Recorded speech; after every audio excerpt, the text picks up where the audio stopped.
I'm Danica. I'm an artist, and I have been all since I can remember. I grew up in a family that loved art, and I just always did art throughout my life. So the things I went through, I ended up processing as an artist. One who is not specifically trained, but one who uses art as a kind of voice. So I'm here to tell my story and hopefully help others through it. So I grew up in a home that was really good by all standards. It was a Christian home, very safe, very middle class. Everything was perfect, at least that we knew. But my life changed in 2003. I was 12 years old and my dad passed away suddenly overnight. He had a heart attack and we didn't see it coming, none of us. But that experience essentially ripped my life into two pieces. There was the before Dad passed away and there was the after.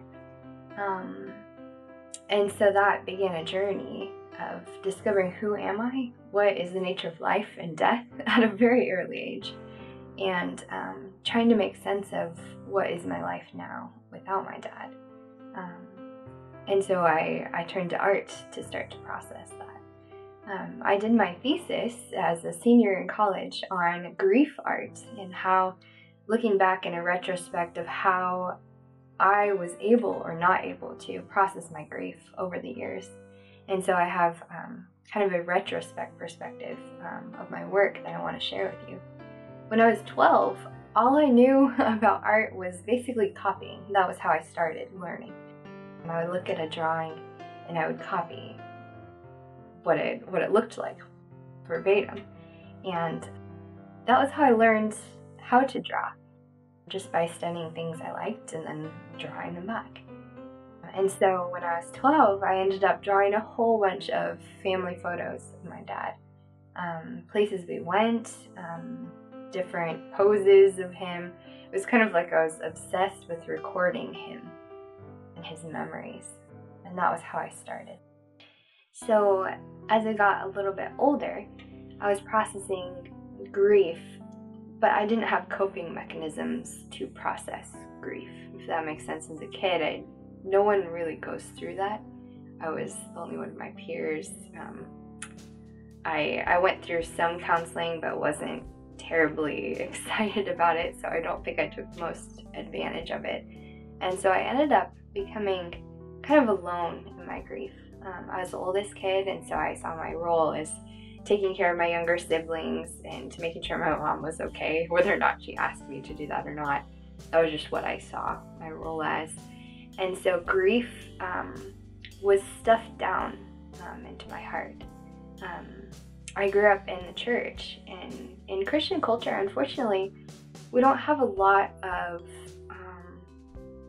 ways to healthfully process grief. There's a lot of sayings that are not helpful, that the Christian culture at large will tell you, like, oh, they're in a better place. You should be happy. They're better off there. You shouldn't mourn because you have hope. Things like that were meant to be helpful, but essentially disenfranchised my expression of grief. And so I, being a good Christian girl, what I conceived of in my head, learned that grief was not okay to show, neither in my family nor in the church. And then I was left with grief by myself. And so it became a sort of depression. Looking at my art during this time, you can see that I was either feeling black and white, as some of my self-portraits I can think of, or trying to live outside of myself, live through memory or excitement in my paintings, but not experiencing that or giving myself permission to experience that in my reality. Moving further on into my paintings, I noticed that I was editing my grief, essentially, because darkness was too deep of a pool for me to explore, that if I entered into a little bit of my darkness, there would be no end.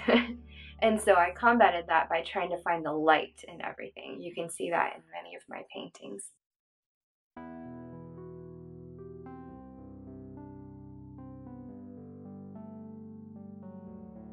Two years after my dad passed away, my grandma passed away of cancer.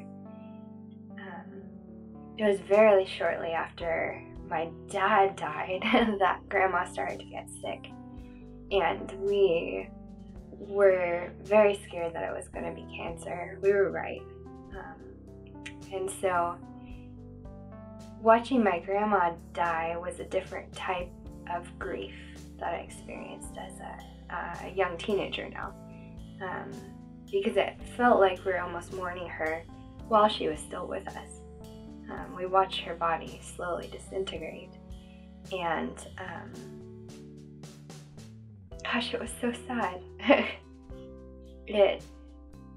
Death happened slowly, and that was really hard to watch. Eventually she was on hospice care, and we got to come say goodbye. And by that time it just felt like, gosh, she really wants to leave her body. She's done with this life. And so grief was almost relief at that point. But compounding to the grief that I was trying to process with my dad, I just didn't know how to deal with those things. And so I painted them out again. I was a very shy kid growing up, and I had friends, but I didn't let them in very far. It was like I was wearing this mask of religion, of, oh, she's a good Christian girl, she's okay, stay this far. Or of being just a goody two-shoes or a good girl. I think the mask was more for myself, because if I took that off and let myself admit that I was dark and depressed inside, then who would I be in my self-conception? I didn't know what would happen if I allowed myself to experience grief. And so again, I stuffed it down. You can see in my paintings during this time I was dealing with grief through religion, trying to make sense of the afterlife, and is it really truly good or better to be in heaven than on earth? Unfortunately, depression led to lots of deep, dark thoughts that I'd rather have not experienced at that point, but there was no one I felt like I could turn to. Grief was not a safe experience for me. It was tumultuous, and so to run from it was the only option.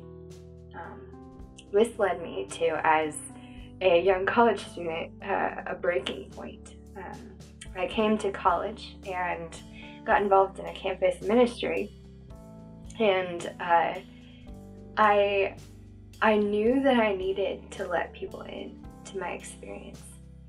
And to me, that was a sort of death, this idea of surrender and letting people in, because it was a death to my self-perception and a death to the perception I put out there of who I was.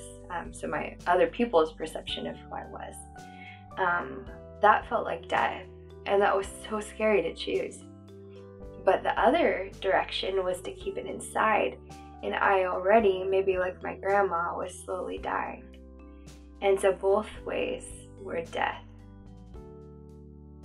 But bravely I chose to let people in. In my case, it was to let God in, to let others I trusted in. And it didn't help right away. It meant that I had to break, that my barriers and my walls had to come down. And that was terrifying. It was like a flood that was kept back for years. It just came crashing down. And in that time, I went through some intense counseling as well to help me through.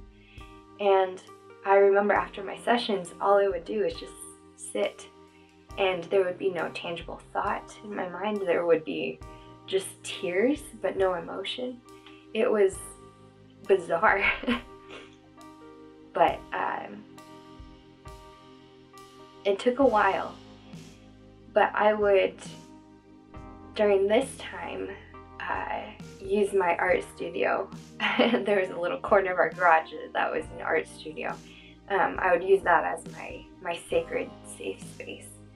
So after my sessions, I would start to paint, and then I couldn't paint anymore, and then I'd kneel down on the floor and just cry, and then I'd paint, and then I'd cry, and then I'd paint, and then I'd cry. And the art that came out of this time was authentic. It was true. It showed hard things, and also the little hope that I allowed myself. At that point, that's when this work came into being. So I'll show you. I was processing the death of my father that night. That was a memory that was really ingrained into my memory, but I was scared to enter into and scared to let go at the same time, because it was so important to who I was now after he had passed. I knew I needed to paint this out, and it took a lot of courage to do so. But once I did, I was really glad, and I'll tell you in a moment why. So this scene is set here as a sort of dollhouse. The house is not complete, the walls are open, and it's resting on a seat. This is because memories are kind of like that sometimes. They're encapsulated moments without context sometimes, and they just kind of float and run into things and start to bug you. And so that's what this memory was for me. It was a dollhouse because this happened in my childhood. But other weird things about it was the time of day. I was playing with time here. This is a painting called Clocks. Because my dad passed somewhere between before midnight and midnight. We don't know the exact time. And so I showed that with the clocks, the clock's hands right here. I used real clock hands and pasted them on the painting.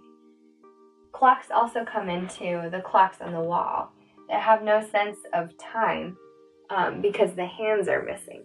If you've experienced grief, you know this moment of suspense where 1,000 lifetimes seem to happen in one moment, or one moment is stretched to 1,000 lifetimes. It's this moment where time is so important because of the shortness of it, but at the same time, it flies away. It's valuable in its longevity, but it's so short. And so I was playing with this concept in this painting by using all of these clocks.